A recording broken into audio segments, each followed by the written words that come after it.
Bonjour à tous, on se retrouve pour parler des actus ciné-séries du mois de décembre, et on commence comme d'hab avec un petit point box-office. 17,69 millions de spectateurs se sont rendus dans les salles au mois de novembre.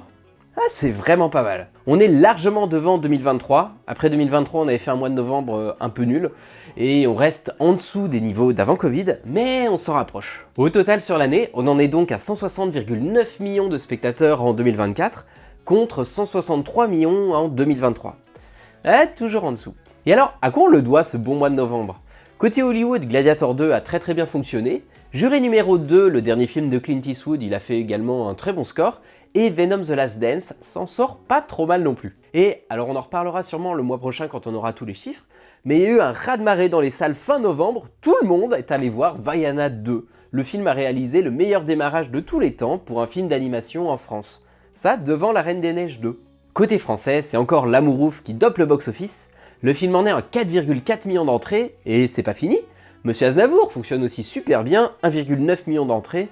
On est sur le très haut du panier pour un biopic. Et le cinéma plus indé, il est en forme aussi. The Substance cartonne, le film d'animation Flo, le chat qui n'avait pas peur de l'eau, c'est pareil, et aussi La plus précieuse des marchandises. On peut aussi citer le très bon score de la Palme d'Or Anora, que j'ai toujours pas vu. Ça m'énerve, il est pas diffusé chez moi. Les joies de la vie à la campagne. En fanfare, le feel good movie avec Pierre Lotin et Benjamin Laverne fait également un démarrage de fou furieux. Il est porté par un excellent bouche à oreille en plus. Donc le film va dépasser le million, ça c'est quasiment certain.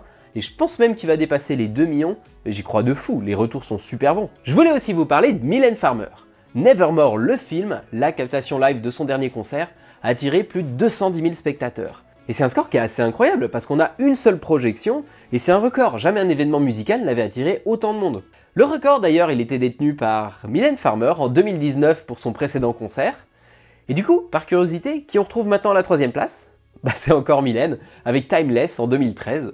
C'est vraiment la queen, hein. Tout ça pour vous dire que Kaizen a cartonné, Mylène a cartonné, et elle cartonne de plus en plus, c'est ça qui est intéressant à analyser. En début d'année, on a aussi eu le spectacle de Jérémy Ferrari à Anesthésie Générale qui a cartonné, et qui a aussi battu un record, c'est le spectacle d'humoriste qui a attiré le plus de monde en salle. On risque donc d'avoir de plus en plus de projets ciné qui sont pas des films, mais des événements uniques. En tout cas, le public a l'air d'être chaud, d'être au rendez-vous. Gandhi a dit « L'homéopathie guérit un plus grand pourcentage de cas que n'importe quelle méthode de traitement. » Quel PD celui-là.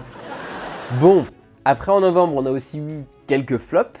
Malheureusement, c'est une déception pour Le Panache qui finira loin des chiffres de Sage Homme, le précédent film de la réalisatrice. C'est pareil pour Finalement, le film de Claude Lelouch avec Cadmerade, c'est une déception. Et pareil pour La Vallée des Fous avec Jean-Paul Rouve et Pierre Richard. Côté comédie, c'est un beat pour À toute allure ou encore On aurait dû aller en Grèce. Du coup, ce dont on se rend compte, c'est que finalement, les audiences ont l'air d'être de plus en plus polarisées. On en reparlera sûrement plus en détail le mois prochain quand on fera le bilan de l'année. Mais maintenant, on a souvent des films qui vont faire de super bons scores au box-office, et tout plein qui se plantent, mais complètement. Mais allez, on va pas se laisser démonter, on va renverser la vapeur, on va sauver la comédie française. Il y a encore le film Les Boules de Noël au cinéma. Donc, pour vous motiver à aller le voir, je vais vous faire la liste de tous les moments drôles du film. Voilà, on peut passer aux sorties de décembre. Alors je vous le disais, pour le moment, 2024 est toujours en retard sur 2023. Est-ce que ce retard pourra être rattrapé in extremis en décembre? Spoiler, sauf situation improbable, nouveau Covid, invasion extraterrestre, motion de censure, ah non merde, ça c'est déjà fait, 2024 devrait exploser les audiences de 2023. L'année dernière, à part Wonka, il n'y avait pas eu de vraie locomotive pour tirer les audiences. Et comment vous dire cette année? Ça sera pas la même. Vaiana 2, En fanfare, Le Seigneur des Anneaux, Craven, Sonic 3, Wicked, Conclave, Nosferatu, et bien sûr Mufasa, Le Roi Lion, ça va être un mois de dingue niveau audience. 2024 devrait d'ailleurs faire son record ce mois-ci, et sauf catastrophe, du coup 2024 va passer largement devant 2023. De mon côté ce mois-ci, j'ai hâte de découvrir Syntex, le film sur Antoine de Saint-Exupéry qui est joué par Louis Garrel. On sera pas sur un biopic cette fois, mais sur une tranche de sa vie.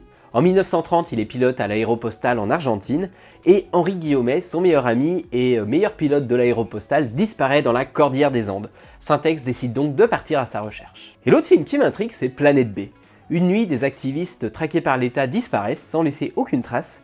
Julia se trouve parmi eux et à son réveil, elle découvre qu'elle est dans un monde totalement inconnu, Planète B. Planète G, Planète C, je ne le sais pas. As-tu vu? Pardon.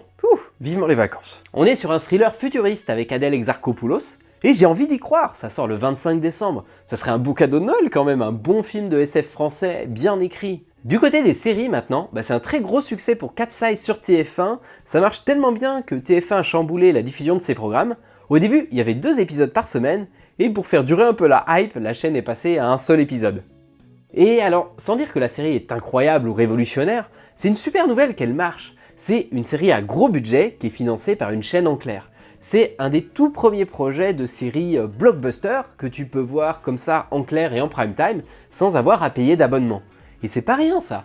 Donc j'espère vraiment que ça motivera le développement de nouveaux projets ambitieux comme ça dans la même veine. Ah, et d'ailleurs, France Télévisions avait aussi sa série événement, c'était Dans l'ombre, un thriller politique qui était surtout connu pour être l'adaptation d'un roman écrit par Édouard Philippe.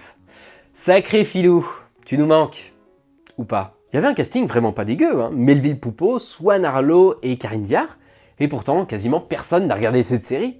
C'est dommage parce que si ça avait marché, on aurait peut-être eu le droit à l'adaptation du roman érotique de Bruno Le Maire. Et voilà, je m'arrête là pour les actus. Alors il y a plein d'autres projets dont j'ai envie de vous parler, mais je vous prépare plutôt des vidéos spécifiques sur les films. D'ailleurs, elle est sortie sur les films à voir en 2025, je vais faire pareil pour les séries, puis aussi vous parler un petit peu des projets en développement, tout ça. Comme ça, j'ai la possibilité d'aller un petit peu plus en détail, c'est un peu plus satisfaisant. Merci beaucoup d'avoir regardé cette vidéo, j'espère qu'elle vous a intéressé. On se retrouve maintenant tout début janvier pour faire le bilan de l'année 2024, et vous verrez, elle est comme ma belle-mère, hein, elle est spéciale. Hein. En tout cas, c'est une année qui est vraiment surprenante à bien des égards. Bon, on en reparle, d'ici là, allez au cinéma et mangez des pizzas!